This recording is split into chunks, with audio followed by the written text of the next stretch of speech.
eh, forum legislasi akan membahas RUU ASN menjadi harapan untuk kesejahteraan ASN.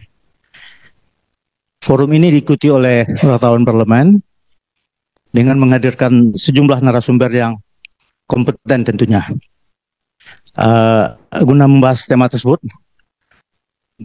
penanggung jawab forum legislasi Saudara Erwin menugaskan kami, Zulfasli, untuk memandu jalannya diskusi.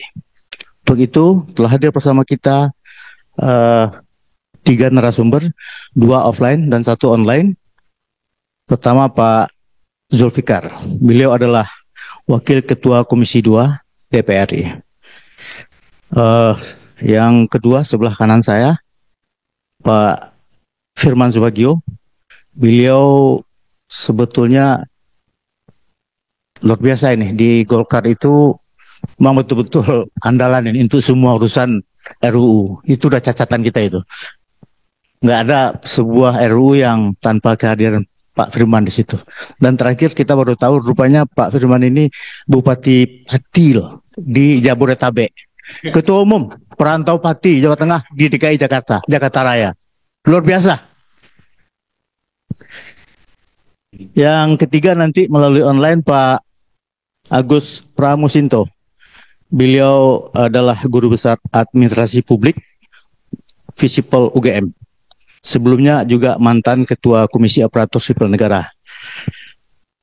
Yang belum ada perkembangannya Pak Ketua Badan Keahlian, Kepala Badan Keahlian, Pak Innocentius Samsul. Kita masih berharap beliau hadir di forum.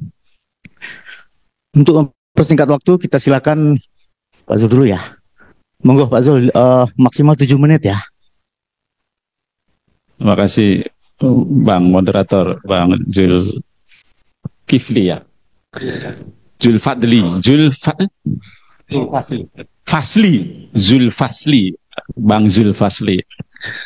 Pak Firman Subagio, izin saya duluan. Teman-teman jurnalis yang berbahagia, nanti bisa dikonfirmasi ke Pak Firman yang anggota Balek. Yang jelas untuk Prolegnas 2024-2029 DPR ada memutuskan perubahan Undang-Undang ASN, dan itu yang menginisiasi Komisi 2 ya. Seperti kita ketahui, Undang-Undang ASN ini sudah pernah berubah. Dulu Undang-Undang 5 2014, Undang-Undang ASN, di undang-undang itu memastikan bahwa yang mengelola ASN di Indonesia ini ada 4 pihak lah ya. Regulator itu Pan-RB, lalu manajemennya BKN, diklatnya untuk meningkatkan kapasitas tulan, lalu yang mengawasi agar terjadi meritokrasi dalam rangka reformasi birokrasi adalah Komisi Aparatur Sipil Negara, Komisi ASN ya. Kemudian di sana juga dalam Undang-Undang 5 2014 itu dikenal 2 kategori ASN. Yang satu PNS, yang kedua P3K, pegawai pemerintah dengan perjanjian kerja. Undang-undang ini dirubah dengan Undang-Undang 20 2023. Yang dirubah itu menyediakan Komisi Aparatur Sipil Negara, jadi fungsi dan peran KSN diberikan kepada regulator Kementerian Pan-RB dan kepada manajemen ASN yaitu BKN. Lalu soal kategori ASN tetap PNS dan P3K, namun dengan hak dan kewajiban yang hampir sama Nah, kalau di Undang-Undang 5 2014 itu ada berbeda antara hak dan kewajiban PNS dan P3K. Misalnya kalau PNS itu dapat pensiun, dan P3K nggak dapat pensiun. Nah sekarang dengan Undang-Undang 20 2023 itu karena hampir sama, maka hak dan kewajiban PNS dan P3K itu P3K juga dapat pensiun, tidak hanya PNS. Lalu yang menarik juga dari perubahan itu adalah undang-undang tersebut memastikan bahwa ke depan di semua KL, di instansi baik pusat maupun daerah, tidak boleh ada lagi kategori di luar PNS dan P3K, ya kan? Dulu kan kita kenal honorer gitu ya, atau sebutan lain begitu ya. Nah dengan Undang-Undang 20 2023 perubahan pertama itu mulai undang-undang itu dihadirkan, mulai Desember 2024 tidak boleh ada lagi tenaga non ASN atau sebutan lain yang direkrut tanpa sepersetujuan pejabat pembina kepegawaian, atau tidak boleh ada lagi lah begitu ya. Yang harus ada itu adalah hanya kategori PNS dan P3K gitu. Bahkan di Komisi 2 waktu rapat-rapat untuk mengimplementasikan undang-undang ini, kita minta kalau ada pejabat pembina kepegawaian bagi pusat maupun daerah yang merekrut tenaga non ASN atau sebutan lain, itu harus dikasih sanksi. Nah, karena dalam prolegnas tadi saya bilang akan ada lagi perubahan undang-undang ASN dan yang menginisiasi adalah DPR, khususnya Komisi 2, kita oleh Balek memang diminta untuk tahun ini merubah undang-undang ASN, dalam arti perubahan undang-undang ASN itu perubahan kedua masuk dalam prolegnas 2025, jadi prolegnas prioritas. Nah, setelah kita bicara sama Badan Keahlian DPR RI, Komisi 2, ya kan, barulah kita mendapatkan kepastian informasi apa yang mau dirubah lagi dari undang-undang ASN ini. Setelah mengalami perubahan pertama dengan hadirnya Undang-Undang 20 2003 tentang ASN. Ternyata gitu, ini kepala BKD-nya nggak hadir ya. Perubahan tersebut lebih menyangkut norma yang terkait dengan pengangkatan, pemberhentian dan pemindahan ASN ya, terutama ASN yang di struktural ya, yang menjabat eselon 2 di tingkat daerah, baik itu sebagai pimpinan tinggi Pratama maupun pimpinan tinggi Madya, tapi lebih banyak pimpinan tinggi Pratama. Yang di undang-undang sebelumnya itu ada pendelegasian wewenang pengangkatan, pemindahan dan pemberhentian mereka kepada pejabat pembina kepegawaian di masing-masing instansi dan daerah, ya kan, terutama di daerah. Nah, perubahan kedua ini akan mengusulkan, ya kan, kewenangan itu dikembalikan kepada pemerintah pusat, di presiden lah, di tangan presiden. Nah, kita waktu itu setelah mendengar penjelasan dari Badan Keahlian DPR RI meminta agar Badan Keahlian DPR RI melakukan public hearing kembali, kajian kembali, ya kan, tentang perubahan ini supaya kita mendapatkan dasar yang sungguh sangat kuat baik dari sisi filosofis, sisi yuridis maupun sosiologis. Kenapa kita harus merubah kembali Undang-Undang ASN, termasuk kenapa perubahannya seperti itu atau arah perubahannya akan menuju ke sana. Gitu. Sebab kita melihat ya, kalau memang klausul itu yang mau kita dorong dalam perubahan Undang-Undang ASN ini, kita harus menyikapinya dengan dengan lebih bijaksana, ya, sebab itu seperti itu tak ubahnya, bukan seperti ya, itu tidak ubahnya. Kami Komisi 2 itu berpikir itu tak ubahnya kita ingin melakukan resentralisasi atau sentralisasi gitu. Sementara Undang-Undang Dasar kita, Undang-Undang Dasar NRI 1945 tahun 1945 tegas menyatakan bahwa negara kita adalah negara kesatuan yang didesentralisasikan. Di pasal 18 atau di pasal 2 itu jelas ya, negara kesatuan.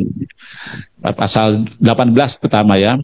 Dan desentralisasi itu kan mengakibatkan hadirnya semangat otonomi, dan di pasal 18 itu juga otonomi itu harus dilaksanakan seluas-luasnya. Nah, kalau memang arah perubahan Undang-Undang ASN itu menuju ke sana, apakah, Komisi 2 berpikir, apakah ini tidak bertentangan dengan Undang-Undang Dasar NRI tahun 1945, sehingga pada saat itu kita, tadi saya bilang, meminta agar Badan Keahlian DPR RI melakukan kajian, melakukan public hearing, melakukan konsultasi publik kembali dengan seluruh stakeholder, baik itu praktisi, akademisi maupun profesional, untuk mendapatkan dasar yang lebih kuat dari sisi filosofis, yuridis maupun sosiologis tentang isu ini, ya, gitu. Jadi baru sampai di situ, teman-teman.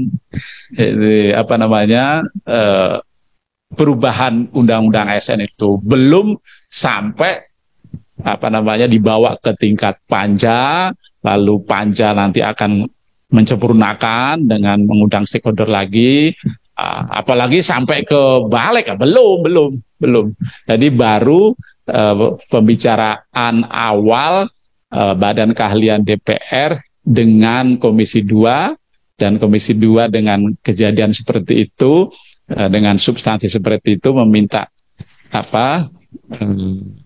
Badan Keahlian DPR RI untuk kembali melakukan kajian dan bertemu dengan berbagai stakeholder, terutama akademisi, profesional, dan pakar. Jadi selebihnya belum ada. Jadi saya kira itu yang bisa saya sampaikan untuk menginformasikan sekaligus menjawab keingintahuan teman-teman jurnalis. Saya kembalikan ke moderator. Terima kasih Bang Zul yang sudah menerangkan sejelas-jelasnya kepada kita di mana posisi RUU ASN ini saat ini. Pak Firman sebagai orang yang sebagai institusi yang meminta ke Komisi 2 ya untuk RUU ASN ini, kita silakan untuk mengajukan terangannya. Baik, terima kasih. Bismillahirrahmanirrahim. Assalamualaikum warahmatullahi wabarakatuh. Moderator yang saya hormati, Pak Jul selaku Wakil Ketua Komisi 2 yang saya hormati, sahabat-sahabat saya dari media, dan Yang saya banggakan pertama-tama masih dalam suasana Lebaran, karena ini bulan Syawal. Saya pribadi menyampaikan selamat Idul Fitri, mohon maaf lahir dan batin kalau ada tutur kata yang salah selama setahun ini kita bergumul dan berdialog dengan teman-teman. Mudah-mudahan untuk tahun ke depan kita bisa mendapatkan hasil yang lebih baik lagi dalam kerjasamanya. Pertama, sebetulnya ini sudah selesai diskusi ini. Karena Yul tadi sudah menyampaikan gamblang dan lebar. Namun perlu kami sampaikan sebagai pencerahan dan pengkayaan kepada publik bahwa pertama, revisi undang-undang ASN ini memang sudah prosesnya itu sudah luar biasa, karena saya pernah duduk di Komisi 2 juga beberapa waktu yang lalu dan kemudian dibalik, memang sudah dinamikanya luar biasa, mulai hiruk pikuknya honorer ketika itu dan panjang mengenai ASN tarik menariknya, karena ASN ini rupa-rupanya masih menjadi daya tarik untuk kepentingan politik rupa-rupanya, kira-kira seperti itu. Namun perlu kami sampaikan bahwa ketentuan-ketentuan yang diikuti dalam tata cara penyusunan undang-undang, bahwa revisi itu harus didasari daripada apakah undang-undang ini sudah masuk prolegnas atau belum. Nah, setelah kami cek, ternyata ASN ini memang sudah masuk dalam daftar prolegnas. Dan daftar prolegnas ini adalah inisiatif daripada Komisi 2. Nah, Komisi 2 ini tentunya Komisi 2 sebelumnya ya Pak Yul ya. Sebelum Pak Yul itu sudah ada usulan-usulan.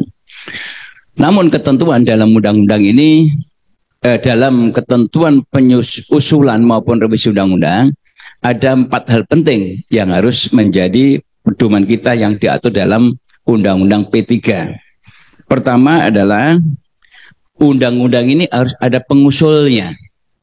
Kalau tadi di dalam prolegnas pengusulnya adalah Komisi 2. Dan pengusul ini harus menjelaskan tentang masalah yang terkait urgensi daripada revisi undang-undang ini. Nah, tadi Pak Jul juga sudah menyampaikan urgensinya. Nah, di dalam urgensi ini, pertama harus ada naskah akademisnya dan draft rancangan undang-undang. Kira-kira pasal apa saja yang akan direvisi, dan kemudian yang kedua adalah tidak bertentangan dengan Undang-Undang Dasar 1945. Itu prinsip. Nah, kalau tadi saya simak dari penjelasan Pak Jul, itu ada ketentuan juga bahwa pertanyaan Pak Jul tadi, apakah kalau direvisi seperti ini tidak bertentangan dengan undang-undang? Ini mesti harus ada klarifikasi pendapat daripada pakar. Saya sepakat untuk itu.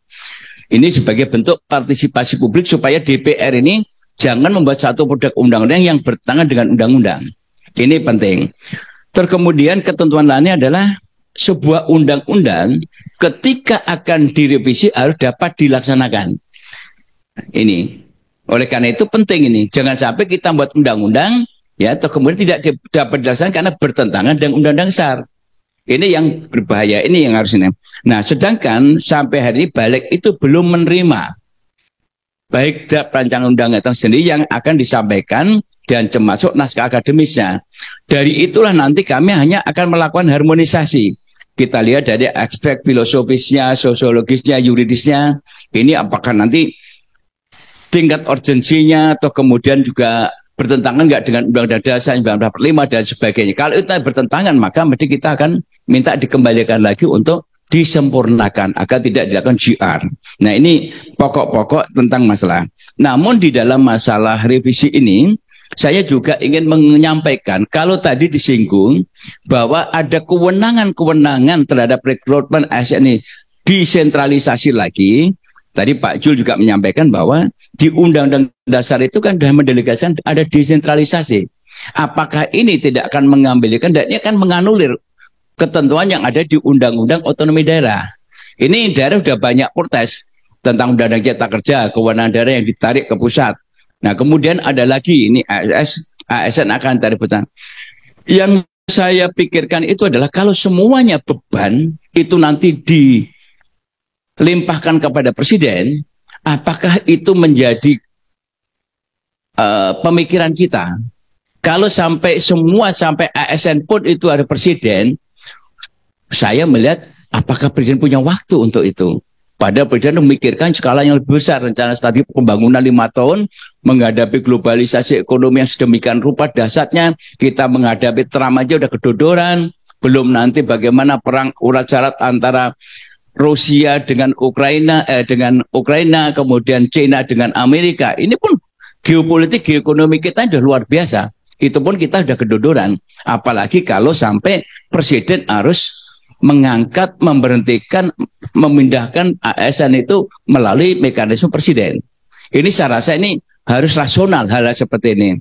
Nah, oleh karena itu kita harus melihat posisi ini. Yang perlu kami soroti dalam undang-undang ini adalah justru malah bagaimana sistem rekrutmen ASN ini perlu ditegakkan. Jangan sampai ASN ini menjadi transaksional. Ya. Ini yang terjadi itu sekarang ini di beberapa daerah itu, contoh yang udah banyak bupati dan kepala daerahnya itu menjadi tersangka adalah rekrutmen ASN itu ditransaksikan. Walaupun mekanisme katakanlah ada yang menggunakan metodologi tender. Tapi tender juga diatur juga ternyata. Karena teknologi kan dikendalikan oleh manusia. Nah, kemudian bagaimana alih jabatan ke instansi satu dengan yang lain juga di daerah tidak menjadi transaksional. Ini yang penting. Justru inilah spirit semangat terhadap masa pemberantasan korupsi. Bukan mengembalikan kewenangan itu ke pusat. Kalau ke pusat berarti ini akan kembali lagi kepada sentralisasi. Nah, kalau sentralisasi ini akan juga bertentangan dengan spirit semangat pada reformasi. Nah, ini yang juga harus menjadi pertimbangan-pertimbangan hukum. Nah, oleh karena itu, posisi-posisi ini kami sepakat revisi itu mungkin perlu dilakukan, tapi untuk substansi-substansi yang betul-betul menegakkan sistem hukum kita dan kemudian juga bisa meminimais terhadap masalah tindak pidana korupsi. Ini sudah muncul di berbagai lapisan tentang masalah tenaga honorer. Tenaga honorer itu kemarin perjuangan dari beberapa tahun yang lalu, prosesnya panjang Pak Yul. Di 2009 saya pimpinan Komisi 4 itu sudah memperjuangkan honorer, kemudian realisasinya baru 2 tahun yang lalu. Itu prosesnya panjang. Nah, kalau seperti ini nanti load-nya dibebankan kepada presiden, apakah presiden punya waktu untuk bahkan saya khawatir malah kecolongan kita terjadi hal-hal yang tidak produktif karena mungkin presiden tidak ada waktu lagi untuk melihat mungkin dari skala persyaratan dan sebagainya. Nah, ini kembali kepada tim presiden. Nah, oleh karena itu posisi hari ini kami balik belum mendapatkan informasi sama sekali tentang masalah ini karena Pak Jules ini juga masih sedang melakukan kajian-kajian bersama BKD dan tentunya kami akan menunggu kira-kira kapan dan apa substansi atau pasal-pasal yang dirubah karena ketentuan undang-undang itu begini. Kalau yang dirubah itu melebihi 50% berarti ini membuat undang-undang baru. Kalau kurang 5% itu revisi lah. Kalau direvisi ini apa saja yang direvisi? Kalau direvisi tingkat urgensinya seperti apa? Kalau yang direvisi bertentangan dengan konstitusi, undang-undang dasar, ya tentunya nanti akan kita kembalikan karena kita tidak menginginkan semua undang-undang yang dihasilkan DPR ini dilakukan JR akhirnya undang-undang itu mubazir, mudah bayar membuang biaya, energi dan sebagainya, akhirnya undang-undang itu dibatalkan oleh MK. Jadi sampai hari ini kita masih menunggu dan harapan kami Pak Jul masih bisa meluruskan, menyempurnakan karena ini adalah menjadi domainnya Komisi 2. Kalau ini memang nanti ini sudah betul-betul sesuai dengan harapan dan harapan saya Pak Jul mungkin juga perlu Pak Jul dari Komisi 2 karena mitra kerjanya tidak hanya minta pendapat daripada Kemendagri. Karena Kemendagri kan komponen daripada Presiden. Yang perlu diberi pendapat adalah Asosiasi Bupati Kepala Daerah. Bagaimana kalau ini ditarik ke pusat, bagaimana problem yang terjadi di daerah. Ini penting. Ini bentuk daripada negara kesatuan Republik Indonesia tidak terdiri daripada pemerintah provinsi, pemerintah kabupaten kota. Ini Pak Jul harus bisa mengundang mereka untuk diminta pendapat. Jangan sampai nanti daerah itu merasa merasa tidak dilibatkan. Nah, oleh karena itu nanti dari balik, kalau ini sudah masuk, kami juga akan mengadakan rujuk untuk sosialisasi ke daerah agar bisa mentelaah dan memberikan masukan untuk penyempurnaan daripada revisi undang-undang ini. Jadi ini supaya komprehensif dan kemudian kalau diperlukan balik juga akan mengundang untuk para narasumber yang lebih berkompeten untuk memberikan masukan pendapat tentang revisi undang-undang dan tingkat urgensinya. Karena sampai sekarang ini kita belum bisa menilai tentang urgensinya karena belum tahu pasal-pasal mana yang akan dirubah. Tapi kalau saya dengar tadi ini baru cuitan di luar bahwa ini akan ditarik ke pusat semua kewenangan akan diserahkan kepada presiden untuk mutasi jabatan, untuk pengangkatan. Ini saya khawatir kalau itu terjadi load atau beban presiden semakin berat dan yang saya khawatir nanti transaksionalnya itu malah berpindah dari daerah ke pusat. Ini yang saya khawatir. Jadi ini yang sementara dapat kami jelaskan. Kita semua harus bersabar menunggu. Namun diskusi ini tidak hanya sampai di sini. Bisa kita lanjutkan nanti kalau sudah ada materi yang bisa kita diskusikan lebih lanjut dan harapan kami diskusi ini kalau bisa nanti mengundang juga pakar-pakar yang berkompeten supaya itu menjadi masukan yang objektif. Demikian, terima kasih. Assalamualaikum warahmatullahi wabarakatuh. Terima kasih Pak Firman. Sudah terang benderang posisi RUU ASN ini di Komisi 2 dan di Balik seperti apa. Saya nggak perlu ulangi lagi. Yang ketiga kita akan minta penjelasan dari Profesor Agus Pramusinto. Ya. Silakan Prof, maksimal 10 menit. Monggo.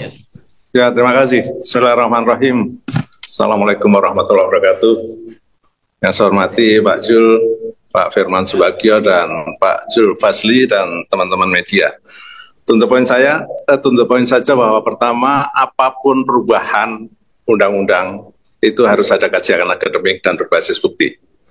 Yang selama ini memang saya tidak melihat itu, terutama dalam proses revisi Undang-Undang 5 2014 ke nomor 20 tahun 2023. Saya melihat tidak ada kajian yang serius, kemudian prosesnya tertutup, waktu itu diskusi publik ke berbagai perguruan tinggi, naskah pun tidak diberi. Sehingga teman-teman universitas itu juga bingung apa yang mau dibicarakan. Dan ketika mengkritisi kemudian berbeda malah dimarah-marahi oleh anggota Dewan. Itu jelas. Saya terus terang saja. Saya dapat laporan dari berbagai kampus. Kemudian kalau menggunakan logika sebelumnya, saya kira Undang-Undang 5 2014 itu jelas ada kajian mendalam, naskah akademiknya jelas, dan waktu itu adalah inisiatif DPR. Dengan cara berpikir seperti itu, maka logikanya kalau mau revisi, maka kembali saja ke Undang-Undang 2014, nomor 5 2014. Karena memang itu sudah dikaji mendalam, dan itu menjadi fondamen perbaikan manajemen ASN yang luar biasa. Saya tidak punya kepentingan saya pengen bisa di ketua KSN lagi, tidak. Saya sudah kembali ke kampus, nyaman,